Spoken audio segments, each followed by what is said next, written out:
같이 나누실 말씀은 하나님의 도를 더 정확하게 풀어 이르더라 라고 하는 제목으로 사도행전 18장 24절로 19장 7절까지 우리 함께 말씀을 나누겠습니다. 알렉산드리아에서 시작. 알렉산드리아에서 난 아볼로라 하는 유대인이 에베소에 이르니 이 사람은 언변이 좋고 성경에 능통한 자라. 그가 일찍이 주의 도를 배워 열심으로 예수에 관한 것을 자세히 말하며 가르치나 요한의 침례만 알 따름이라.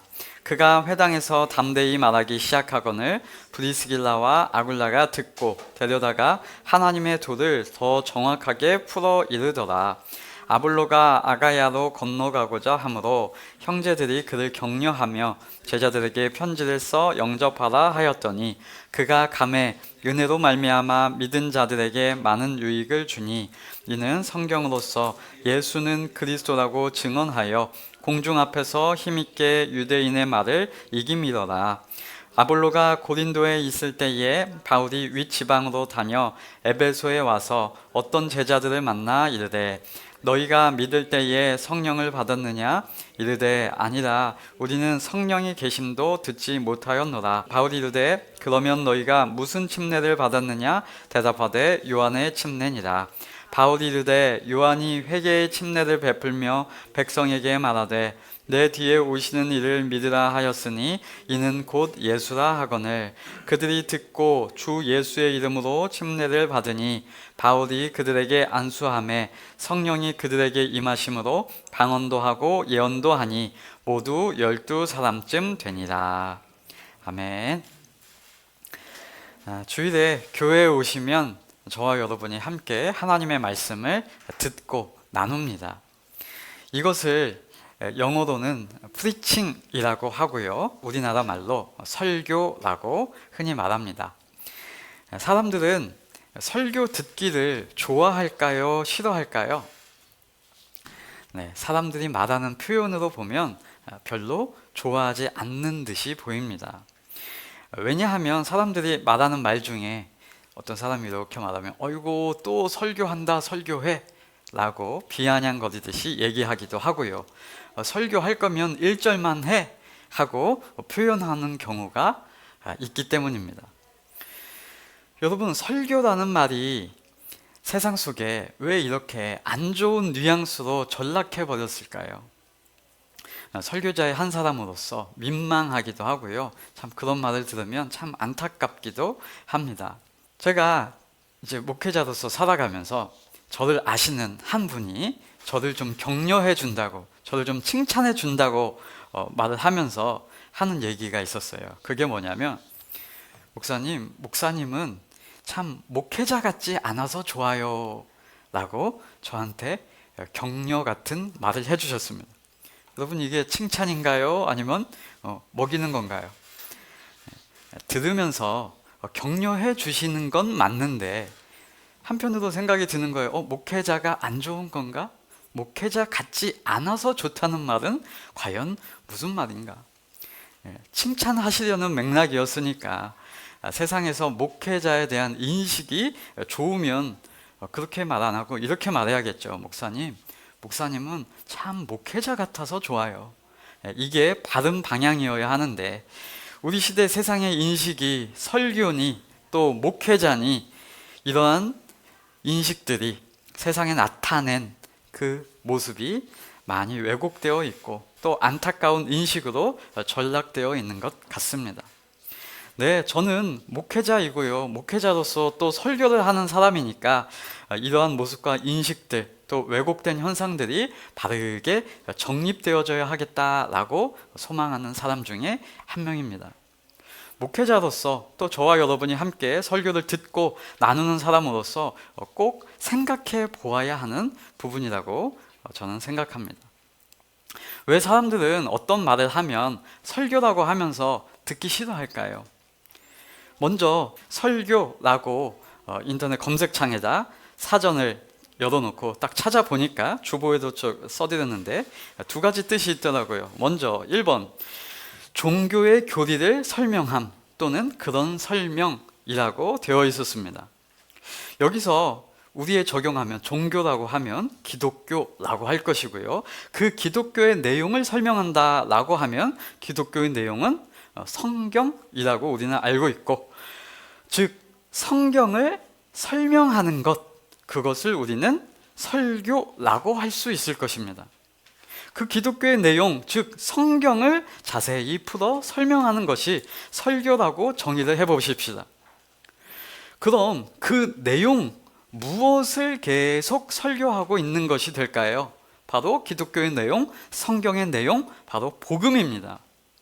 그래서 기독교에서 말하는 설교는 복음이다 라고 정의하면 딱 맞겠죠. 복음, 무엇입니까? 복된 소리, 좋은 하나님의 복된 음성이라는 것입니다. 그래서 복된 소식, 좋은 소리이기 때문에 구원받은 하나님의 성도라고 하면 물론이고, 사람들, 모든 많은 사람들도 그 소식, 그 음성을 들으면 더 듣고 싶고, 더 알고 싶고, 더 얘기해 줬으면 좋겠다, 너무 복되다 라고 반응해야 하는 것이 정상적인 반응일 것인데, 왜 사람들은 설교에 대해서 좀 거부감이 있는 것일까요? 네, 설교라는 것의 의미, 즉 기독교의 좋은 소식, 성경의 복음적 내용, 하나님의 은혜를 설교하면 정말 좋은 소식으로 인식할 수밖에 없고 왜곡되지 않을 것인데, 설교라는 것이 거부감을 갖는 모습이 나타났단 말입니다. 그 이유는 이 설교라는 단어의 정의의 두 번째 뜻 때문이라고 저는 생각이 들었습니다. 설교라는 말의 두 번째 정의가 이거였어요. 어떤 일의 견해나 관점을 다른 사람이 수긍하도록 단단히 타일러서 가르침이라고 합니다. 이 정의를 읽는 저부터 벌써부터 깝깝하고요. 정의 자체가 완전히 꽉 막혔죠. 여러분, 이 말을 요즘 사람들이 쓰는 말로 하면 한마디로 이겁니다. 설교, 답정너. 답정너 뜻 아십니까? 답은 정해져 있고 너는 대답만 해. 이게 답정너예요.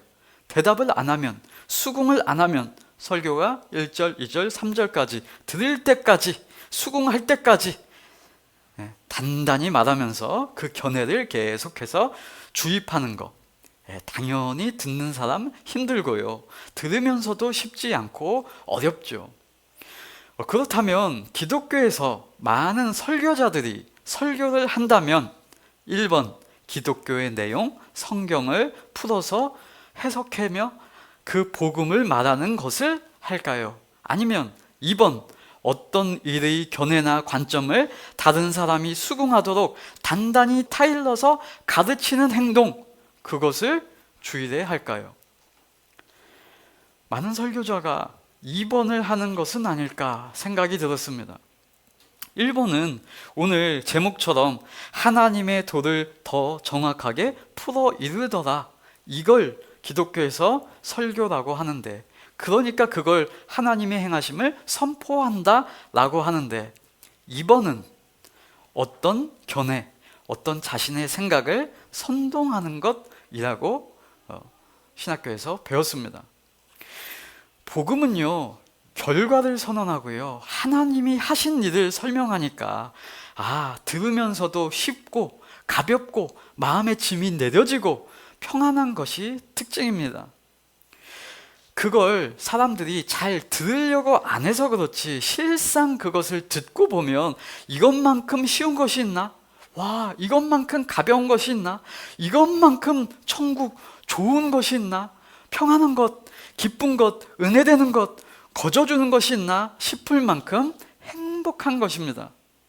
그런데 사람들에게 오늘날에도 방법론을 가지고 이렇게 해야 된다, 저렇게 해야 된다 선동을 해대면, 그것을 혹시 할 수 있는 위치, 할 수 있는 자는 으쓱하고 하지 못하는 자들을 비난하는 심정이 되고요, 비교와 우열을 나누는 그런 마음이 될 수밖에 없고요, 할 수 없는 자는 마음의 부담이 팍팍 되면서 수고하고 무거운 짐을 또 지게 되는 부담으로 그 설교의 내용이 들리게 될 것입니다. 여러분, 우리가 한번 이 2025년을 살아가면서 한번 생각해 보십시다. 여러분, 방법을 몰라서 사람들이 그것을 못하는 것일까요? 아니요. 방법은 다 알고 있어요. 정보가 넘쳐나는 이 시대에 사람들은 어떤 방법을 몰라서 못합니까? 아니죠. 모두가 경쟁 속에서 열심히 살아가는 이 시대에 사람들이 열정이 없어서 그 일을 못할까요? 성경은 이미 결론 다 내었습니다. 아니, 그런 모든 열심과 그런 것이 있어도 결국 구원에 이르지 못하더라 라고 얘기하잖아요. 쉬운 예로 들면 한번 이렇게 인식을 해보면 좋겠습니다. 또 설교하시네 라고 해서 많은 젊은이들이 설 연휴에 집에 가는 것을 꺼려한다고 그런 얘기를 하잖아요. 예를 들어서, 좋은 예도 많지만 이런 예를 좀 듭니다. 예를 들어서 결혼을 안 한 청년이 있다. 그런데 이 청년이 결혼해야 되는 것도 알고 어떻게 사람을 만나야 되는 것도 많이 들어서 알고 있는데 실제적으로 결혼을 못하고 있다.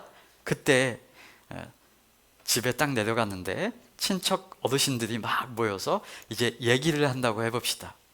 흔히 말해서 설교 연설을 이제 한다고 해봅시다. 이 조카야, 결혼해라.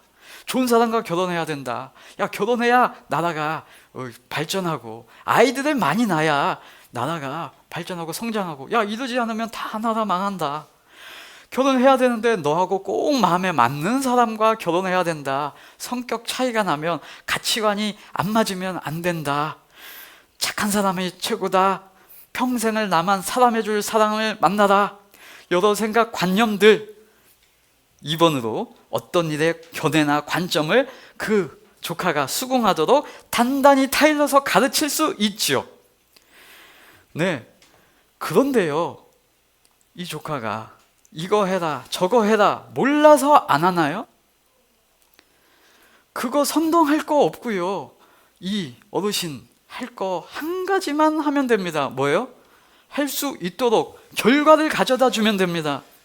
이 얘기 저 얘기 할 거 없고요. 야, 이런 사람 저런 사람 만나야 돼. 그런 말 할 거 없어요. 여러분, 나도 만나고 싶지. 그런 사람 얼마든지 만나고 싶지. 상대방이 만나줘야 말이지. 그런 상태에 있는 그 사람에게 그런 설교를 할 게 아니라, 선동할 게 아니라 뭐 하면 된다고요? 결과를 안겨주면 됩니다. 적당한 사람, 내가 알고 있는 사람 중에 아주 성품 좋고 좋은 사람의 연락처를 딱 가져다 주면 됩니다. 그럼 이제 그때 할 말은 뭐예요? 그때 이제 설교 연설을 시작한다 라고 하면, 야, 이 처자가 있어. 야, 연락처 이거야. 이 사람이 어떤 사람이냐면, 이 사람이 요런 가정에 살고 있고, 요런 어머니와 함께 살고 있고, 요렇게 이쁜 마음을 가지고 있고, 요런 성품을 가지고 있고, 딱 너하고 딱 맞아. 야, 연락해봐. 네. 이 말밖에 할 말이 없는 거죠. 이 사람의 성품, 이 사람이 결혼 정년기인 것과 이 사람을 소개하는 것, 그것을 설명하는 것입니다. 그러면 이 듣고 있는 자가 힘들까요? 부담될까요? 아니요. 그 사람이 좋은 사람이라는 가정하에 그 얘기를 듣는 순간 복음이죠. 구미가 당기고 더 알고 싶은 거죠. 연결해 주시고 그런 내용을 설명해 주시니 너무 감사하죠. 그럼 한마디만 딱 하는 겁니다. 잘 사귀어봐. 잘 연락해봐. 잘 알아봐. 이러면 친척 어르신 또 설교 시작이다. 이렇게 싫어할까요?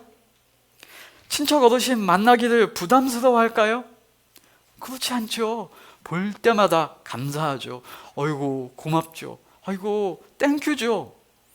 네, 여러분, 이게 성경의 선포, 복음의 기쁨이라는 것입니다. 여러분, 우리가 한 주간을 이렇게 세상 속에서 살아갑니다. 때로는 멘탈이 털릴 때도 있고요. 때로는 사회생활하면서 만나는 까다로운 일들로 인해서 등줄기에 땀이 흘리도록 일하며 살아가실 것입니다. 가정에서 아이들 보면서 기쁘기도 하겠지만 고달픈 경우도 있고 깝깝하고 힘든 경우도 많이 있을 것입니다. 또 학교에서 경쟁하며 치열한 사회에서 잘하면 상 주고 못하면 철저히 배제해버리는 이 사회 속에서 악이 받칠 때도 있을 것입니다. 그럼에도 불구하고 저와 여러분은 하나님의 성도로서 하나님을 의지하며 하나님의 말씀을 들으러 귀를 여신 세상과 다른 하나님의 성도이십니다. 그 성도들에게 오늘 우리가 설교를 하는데, 저는 여러분에게 세상과 다른 하나님의 복음, 성경의 말씀, 하나님의 도를 더 정확하게 풀어 이르는 이 말을 함께 나누기를 소망합니다. 교회는요, 설교는요, 여러분이 앞으로 무엇을 하셔야 하는 방법을 가르쳐 드리는 것이 아니라, 또 이렇게 하면 복되다, 저렇게 하면 벌받는다, 상법을 제시하는 그 방법론을 넘어서서 결과를 선언하고 그 결과가 나에게 어떤 것인지 성경의 말씀을 함께 상고해 가는 것, 그것이라고 배웠습니다. 예수님이 오신 이유는요, 잘하고 있으니 상주로 오신 것이 아니라 인간이 도무지 극복되지 않는 그것 때문에, 그거 못하고 있는 인간을 향해 그거 잘 되지 않지, 그러니까 내가 왔어, 그래서 내가 도와주러 왔어, 내가 직접 왔어, 내 사랑하는 자녀들을 구원하러 왔어, 그래서 내가 그 일을 구원해 줄게, 나와 함께 하자, 그것입니다. 그럼 어떻게 해요? 복이 왔으니, 결과가 왔으니, 구원이 왔으니, 예수께서 왔으니 이제 그 예수님과 잘 사귀어가시고 알아가시고 화목해가시고 그 성품을 배워가시는 것, 그것을 하시면 됩니다. 저는 그래서 이 복음을 말하는 것이 참 기쁩니다. 참 좋습니다. 하나님을 알아가니 참으로 기쁘다라는 것입니다. 괜히 몰라도 될 거 젊은 나이에 일찍 알아가지고 마음에 짐이 되는 것이 아니라, 아이고 모르고 살았던 그 어린 날이 안타까울 만큼 하나님의 진리가 소중하다라는 것입니다. 오늘도 그 하나님의 일하심의 원리를 우리가 함께 알므로, 함께 나눔으로 하나님의 은혜를 함께 배워가는 이 시간이 되기를 소망합니다. 자, 오늘 본문에 등장하는 사람이 있습니다. 누구예요? 아볼로. 성경에 보니까 이 아볼로는 이방 지역 알렉산드리아라고 하는 현 지금의 이집트 땅인데요, 그 지역에서 태어난 유대인이라고 하고요. 이 아볼로를 성경에서 설명하는 표현을 보니까 아주 굉장하게 설명을 해놓습니다. 이 사람은 언변이 좋고 성경에 능통한 자다. 그가 일찍이 주의 도를 배워 열심으로 예수에 관한 것을 자세히 말하며 가르쳤다라고 합니다. 성경에 여러분 이런 표현이 등장하면 성경 조금 읽어보시면, 아, 뒤에 반전이 있겠구나 도 우리가 기대할 수 있습니다. 성경 좀 읽어보시면 이런 구절들이 나오면 이제 뒤에 희한한 내용도, 반전이 되는 내용도 등장하기 때문입니다. 예를 들면 이런 거죠. 성경은 사람을 영웅시하지 않습니다. 어떤 사람을 초인으로 얘기하지 않습니다.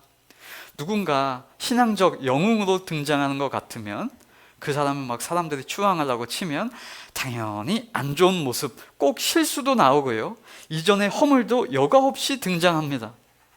당대의 의인이다라고 칭해졌던 노아, 홍수 이후에 민망한 일들을 여러분 아실 것입니다. 믿음의 조상 아브라함, 하나님이 부르신 이후에도 신앙적으로, 인간적으로도 실수한 일들 여과 없이 나옵니다. 안에 넘겨주는 그런 모습들도 나오고 이후의 모습들도 잘 알고 계실 것입니다. 모세요? 여러분 살인자요, 도망자 출신입니다. 다윗이요? 다윗의 교만과 간음과 살생부도 여러분 기억하셔야 합니다. 선지자는 다른가요? 안 갑니다 라고 하나님을 대적했던 대명사 요나도 아실 거고요. 하나님께 대하여 순종치 않는 모습들, 허물들, 그 모습 인간 중에는 다 나타나 있는 것입니다. 베드로도요, 복음서에 예수님 쫓아다니고 열정이 있고 예수님 지키려고 할 때 칼 빼들고 폭력을 쓰며 달려들었던 그런 모습, 그럴 만큼 열성적이었던, 예수님을 위해줬던 그런 사람 같은데, 이후에 베드로의 배신이 적나라하게 드러나 있지요. 성경이 말하는 인간에 대한 인식은 무엇입니까? 모든 사람이 죄인이다 이것입니다. 오늘 말씀을 딱 읽을 때도 한 가지 전제를 갖고 보셔야 한다 그것입니다. 글만 딱 보고 너무 쉽게 와 아볼로 믿음이 대단하네 이렇게 여기지 않으셔도 됩니다. 아볼로 또한 죄인이고 죄인 출신이라는 것입니다. 네, 아볼로 이렇게 앞에서 말하는 것 같은데 믿음이 열정적이고 대단한 것 같은데 반전이 바로 나옵니다. 그가 그렇게 언변, 학식이 뛰어나고 능통한 자인데 열심도 특침인데 뭐를 모르더라? 성령의 임하심을 모르더라 라는 것, 요한의 침례만 알따름이더라 라고 합니다. 여러분, 성경에서 성령의 일하심을 모르면 그게 무엇에 대한 열심이었을까 라고 하는 것을 우리가 인식할 수 있죠. 성령의 일하심을 모르고 그가 그렇게 전했던 것이 무엇일까요? 그것이 알고 싶습니다. 예수에 관한 것을 자세히 전했다고 하는데 예수께서 성령에 이끌려 행하셨던 사실은 몰랐던 모양입니다. 예수께서 성령을 보내신다고 하신 말씀은 몰랐던 모양이고요. 예수께서 말씀하셨던 보혜사 성령을 보내주시기라고 얘기했던 것은 몰랐던 모양입니다. 그 아볼로가 26절에 보니까 그가 회당에서 담대히 말하기 시작하거늘 브리스길라와 아굴라가 듣고 데려다가 하나님의 도를 더 정확하게 풀어 이르더라입니다. 네, 다시 아볼로에 대해서 한번 생각을 해보겠습니다. 이 아볼로는 여러분 성경이 뭐라고 얘기해요? 유대인이라고 합니다.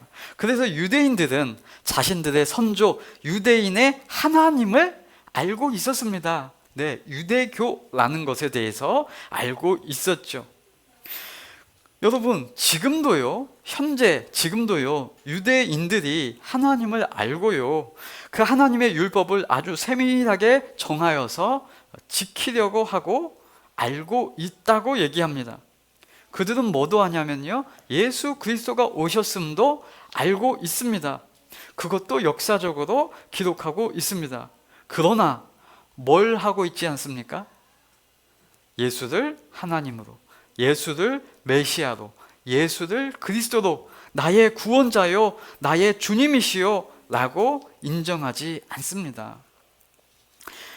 아볼로는 학구파 유대인이라는 것이에요.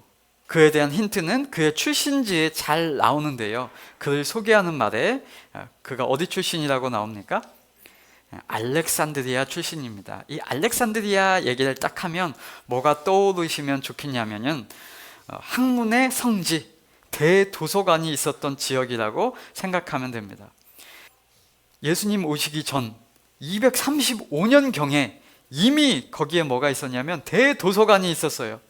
세상에서 가장 많은 도서를 소장한 대도서관이 있었던 장소로 유명합니다. 어디가요? 알렉산드리아.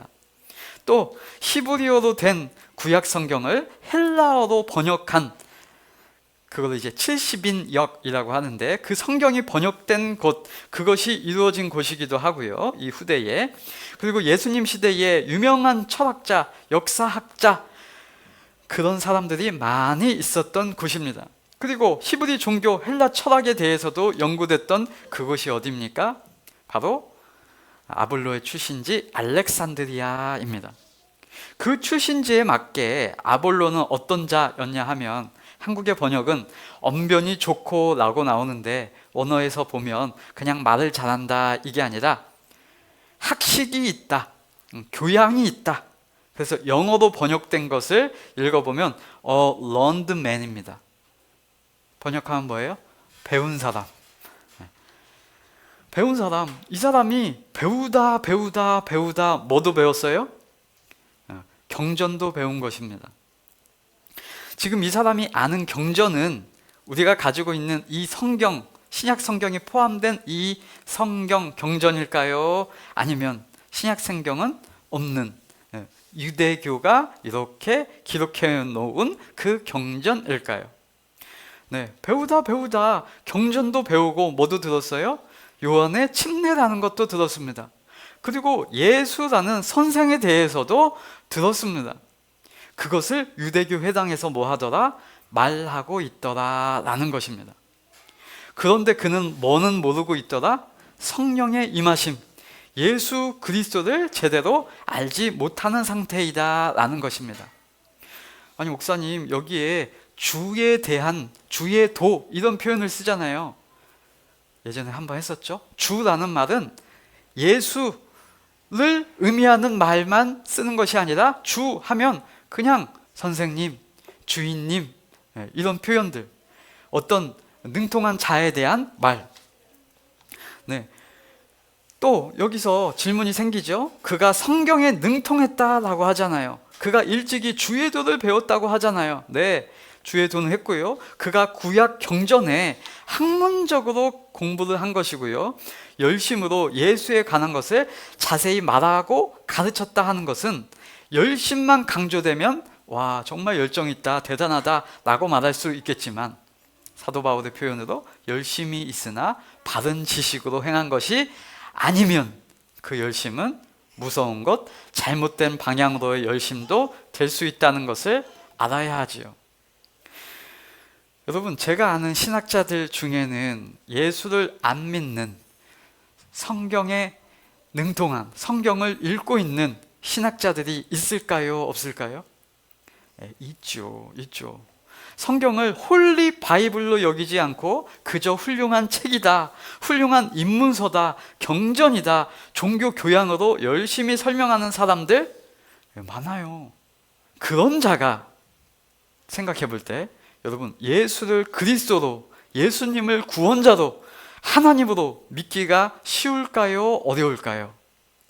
네, 엄청 어려운 겁니다. 왜냐하면 그들은 학문적으로 성경을 접근하고 문학적으로 밖에 성경을 인식하지 못하기 때문입니다.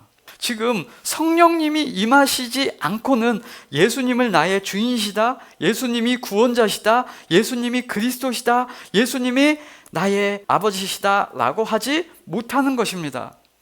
지금 아볼로는 예수 그리스도는 모르고 성령이 일하심 그것은 알지 못하고 about Jesus, 예수에 대하여, 율법에 관하여 설명하고 있더라 라는 것입니다.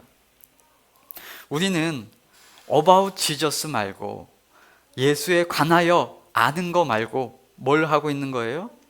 Believe in Jesus잖아요. 성령으로 인하여 예수를 믿는 그 믿음으로 예수 안에 있는 자, 성도라는 것, 그것을 아시기 바랍니다. 아볼로는 예수 안에 있는 것, 성령의 역사하신 성령으로 인하여 예수는 그리스도다, 예수는 메시아다, 그것은 몰랐고, 모르니까 유대교 회당에서 그를 따르는 자들에게도 경전, 율법만 가르쳤던 것입니다. 그걸 바울과 함께한 브리스길라, 아굴라 부부가 회당에서 그렇게 얘기하는 것을 보고 저게 아닌데 하고 와가지고 데리고 와가지고 하나님에 대하여, 예수 그리스도에 대하여, 성경에 대하여, 성령에 대하여 바르게 가르쳐줬다, 이러한 기록입니다.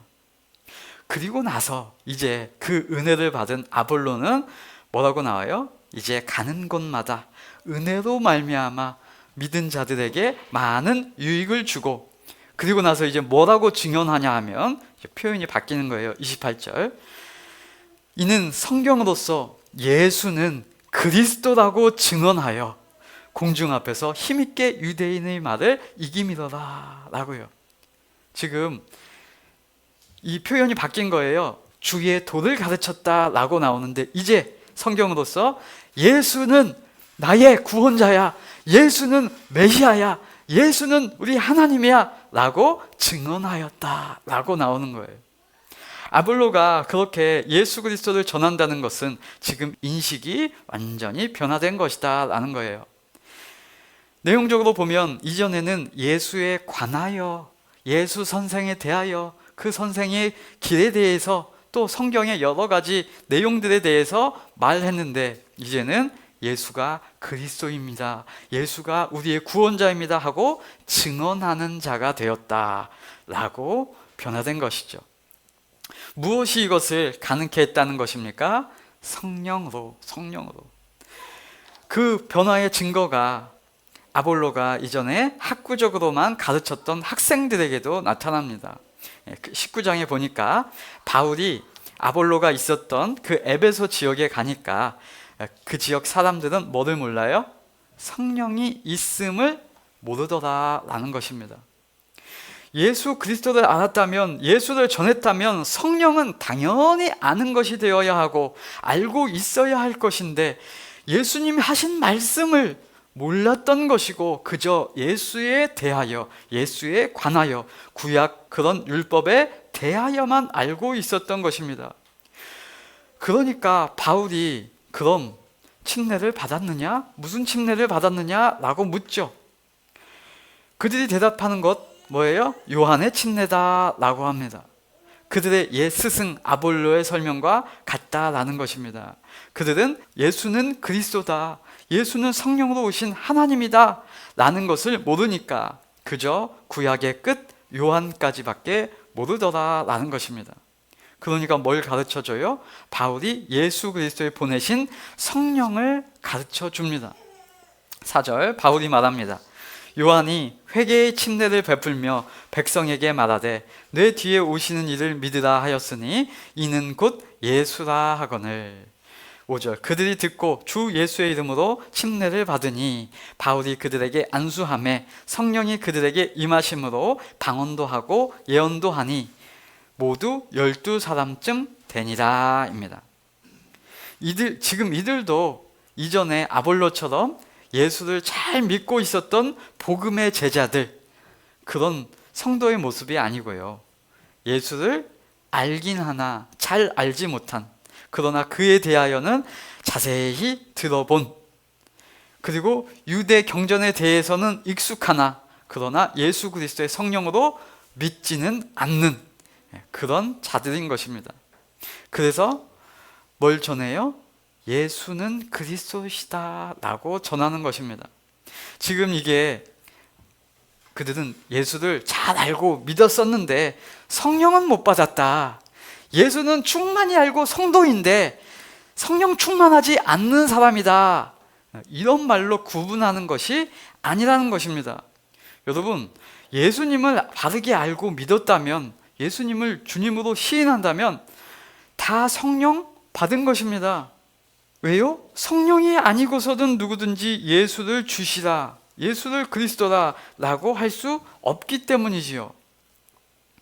지금 믿음이 있는데 성령은 없는 사람, 이런 것은 적용되지 않는 말입니다. 예수는 아는데 성령은 모른다? 이런 말은 없는 말이에요. 논쟁거리가 아닌데 지금 이걸 가지고 어떤 사람들은 예수는 믿었는데 성령이 지금 충만하게 안 왔어 라고 성령의 뭔가 크고 작음 여부를 논쟁한다면 바른 논쟁이 아니다라는 것입니다. 여러분, 예수를 바르게 알고 믿었다면, 주로 시인한다면 다 성령은 받은 것입니다. 근데 뭐가 달라요? 그 나타남의 은사와 열매가 각기 다르게 나타날 것이지요. 이들은 지금 예수 자체가 그리스도이심을 몰랐던 것이고요. 그저 어떤 식으로 학문적으로 좋은 선지자로, 스승으로, 어떤 선생으로서 about Jesus, 예수에 관하여 알고 있는 그런 자들에게 예수는 그리스도야, 예수는 구원자로 오셨어, 예수는 성령으로 잉태돼서 오신 거야 라고 전해줘서 그 주 예수 그리스도 이름으로 침례를 주고 성령이 임하였다 라고 설명하는 것입니다. 그래서 성경이 말하는 것은 이렇게 학구적인 사람들, 엘리트적인 지식으로 예수를 이해하고 있는 그들에게도, 논리적으로 그 예수님을 따지는 사람에게도 하나님이 은혜를 주시더라 라는 것을 보여주고 있습니다. 자, 사도행전의 방향이 무엇인지 우리가 생각해 보면 좋겠습니다. 복음서에서 예수님께서, 예수 그리스도께서 말씀하시고 행하신 그 하나님의 사역의 열매, 내가 성령을 보내리라 하셨던 그 하나님의 약속이 지금 열매 맺어지고 결과가 나타나고 증인되겠다고 하신 말씀이 성취되는 그것이 사도행전이라고 얘기했잖아요. 그러면 하나님의 복음의 능력, 사람을 구원해내시는 증거, 예수 그리스도로 인하여 성령께서 역사하고 계신 사역을 보여주려고 하면 어떻게 하나님이 역사하셔야 되겠습니까? 네, 아주 쉽죠. 사람들의 생각에 복음과 최대한 멀리 있는 사람, 다른 사람은 다 믿어도 저런 사람은 쉽게 변화될 수 없을 거라고 생각하는 그 사람에게 하나님이 역사하셔서 하나님이 은혜 주셔서 그 사람의 생각과 인식이 바뀌고 변화되었다는 것, 성령이 임했다는 것을 보여주면 하나님의 열매가 이렇게 역사가 이렇게 나타났구나 라고 사람들이 이해하게 될 것입니다. 네, 그 사례가 지금 사도행전에 대표적으로 세 사람으로 등장하는 거예요. 첫 번째가 저와 여러분들 잘 아실 것입니다. 유대인 중에 유대인, 열심히 특심이었던 사람, 눈이 뻘개져 가지고 예수 믿는 사람을 죽이러 다니던 자, 복음 전하는 자들을 쫓아서 타 지역까지 원정을 떠나서 감옥에 집어넣는 사람, 하나님의 교회를 잔멸하려고 했던 사람, 누구예요? 네, 바울. 위협과 살기가 등등했던 그 바울은 하나님의 임하심으로, 성령이 나타나심으로 그에게 임하셔서 예수를 그리스도라고 고백하는 사람으로 변화시켜 내셔서 그를 증인으로 만들어 내셔서 증언하는 자로 만들어 냈다라는 것이잖아요. 그를 아는 자들이 다 놀랄 정도입니다. 복음의 반대자, 종교에 열심이었던 그 사람이 복음의 선봉으로 나타났습니다. 또 두 번째가 지난번에 사도행전 10장에 나오는 누구예요? 고넬료입니다. 그는 이방 문화에 쩌들어 있는 이방인, 종교인, 덕이 많고 세상 법 없이도 살 착한 사람, 하인들도 그 주인이 좋다고 말할 그런 선한 사람, 세상에서 말할 때 이렇게 공덕으로 다 구원받을 수 있겠다고 볼 수 있을 만큼 성품 좋은 그런 사람. 그런데 그런 자도 뭐가 필요하다? 그 선행으로, 성실로, 충실함으로 되지 않는다. 내 주에 보내신 성령이 필요한 것이다. 그래서 하나님의 일하심으로 가능해진다 라고 하고 보여주는 자, 선함, 공덕의 대명사 고넬료. 그가 하나님의 은혜로 성령 충만케 되는 사건, 하나님이 하시면 이 종교적 허울도 깨지고 은혜로 역사하신다라는 것을 증명해 냈습니다. 세 번째가 바로 오늘 살펴본 아볼로와 그 제자들입니다.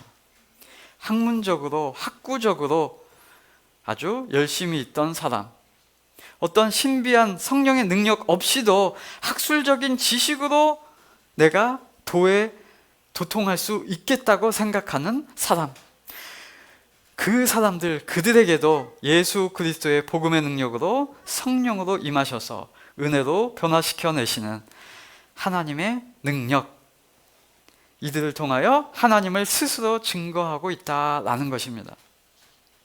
여러분은 어떤 부류이셨습니까? 종교적 열심으로 열심을 내었던 사람, 선함과 공덕으로 착한 일을 행하면 된다고 생각했던 그런 사람, 또 지식과 똑똑함으로, 인간의 깨달음으로 될 수 있다고 생각했던 그런 사람. 여러분, 이런 여러 인간들의 모습들로도 극복되지 않은 인간의 존재에 대해서 사도행전은 지금 보여주는 것입니다.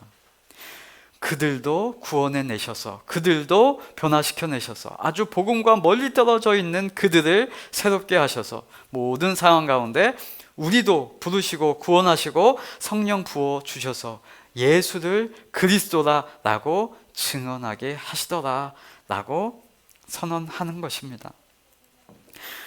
저와 여러분은 우리가 받은 바 은혜의 하나님을 만났으니 이제 더욱더 알아가고 깊이 사귀어 가시고 하나님과 화목함 중에 나타나는 복과 열매들을 우리 삶 속에 풍성히 맛보고 아직 그 맛을 모르는 자들과 함께 행복을 누리며 살아가기를 소망합니다.